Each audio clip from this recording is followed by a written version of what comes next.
Good morning class 8। हमने आपको live में इसके बारे में पढ़ाया था। ये क्या है? Natural resource. तो नेचुरल रिसोर्स में हमने बायोटिक एबायोटिक आपको खत्म कर दिए, रिन्यूएबल और नॉन रिन्यूएबल सोर्स खत्म कर दिए थे।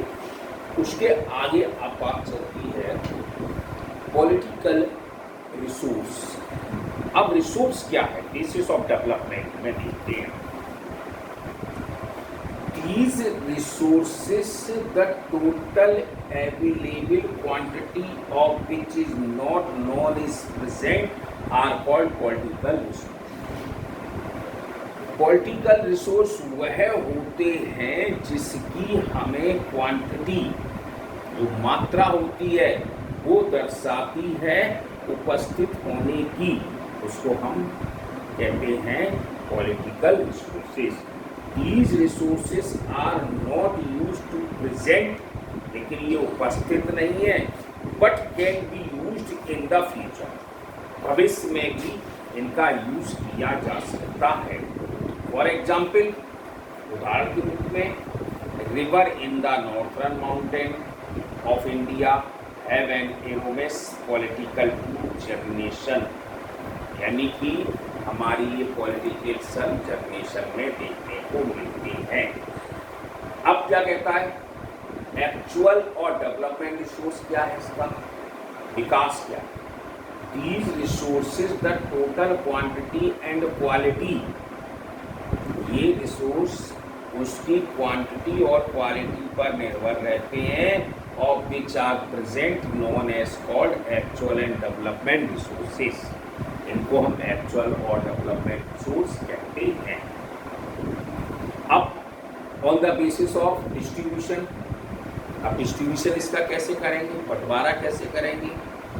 तो अनइक्वल रिसोर्स और लोकलाइज्ड रिसोर्सेस।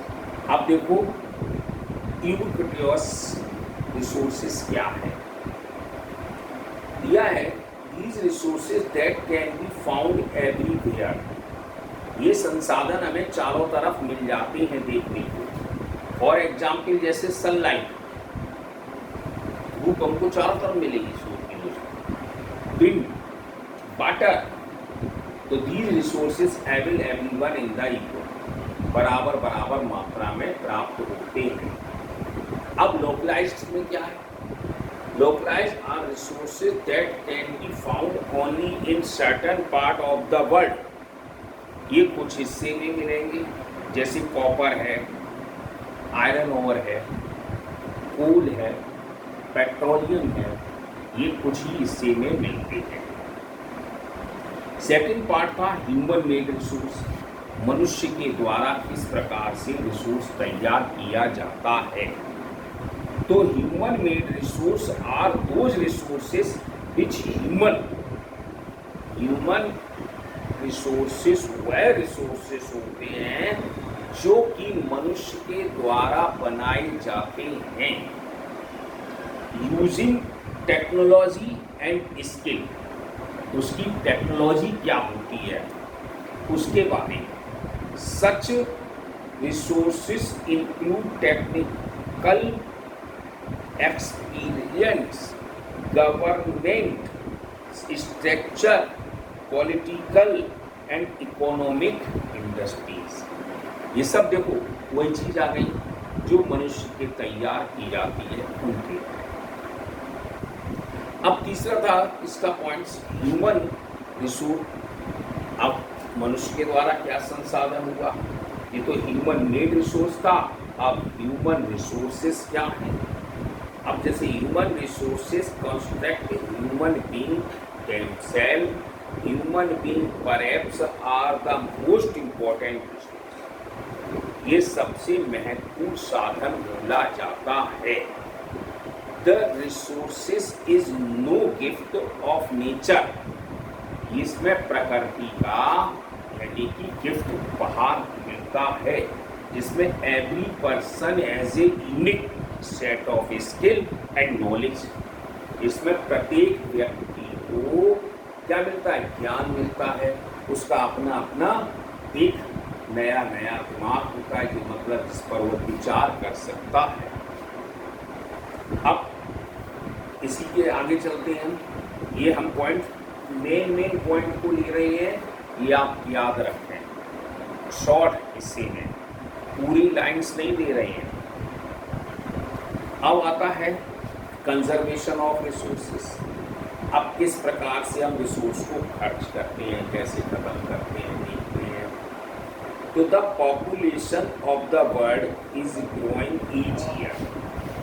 प्रत्येक साल हमारे यहाँ की जनसंख्या बढ़ती ही चली जाती है। वो with more people and demand for the kinds of resources, जिसमें हमें बहुत से रिसोर्स मिले, keep multiplying of a rapid rate. इसकी हम मल्टीप्लाई करते चले जाते हैं और बहुत से देखते हैं।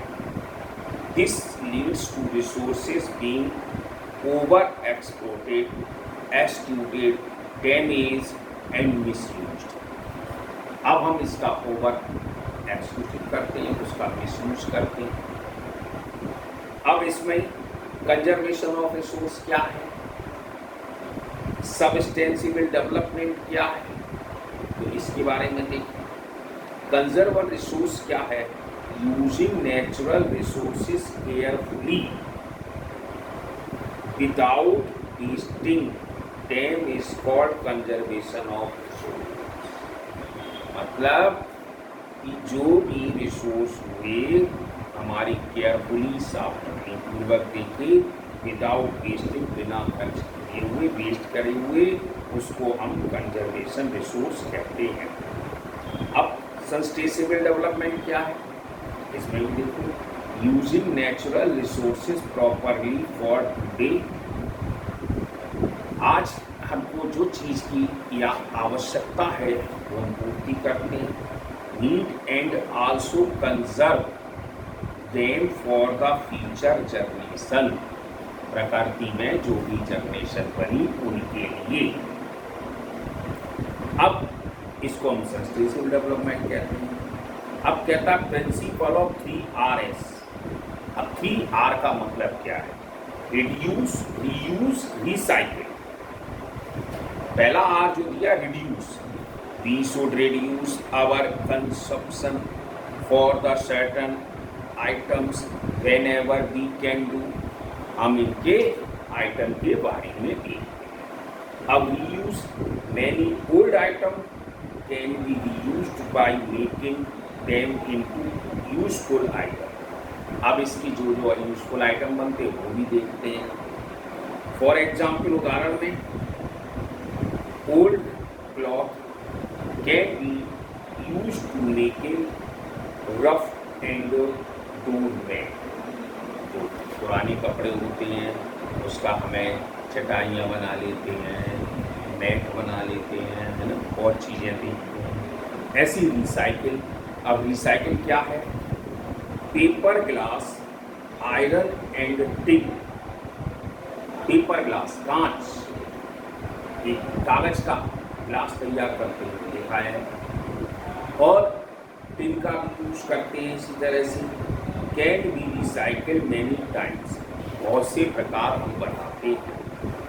After recycling many useful item are made from these discarded item. इस प्रकार से हम बहुत सी चीज़ों को रिसाइकिल करते जाते हैं। ये चैप्टर आपका समाप्त हो गया। अब इसके हम क्वेश्चन आंसर दे देंगे। आपको जब लाइव होगा तो हम आपको इसका दूसरा चैप्टर कराएंगे, वो आपको याद करना है।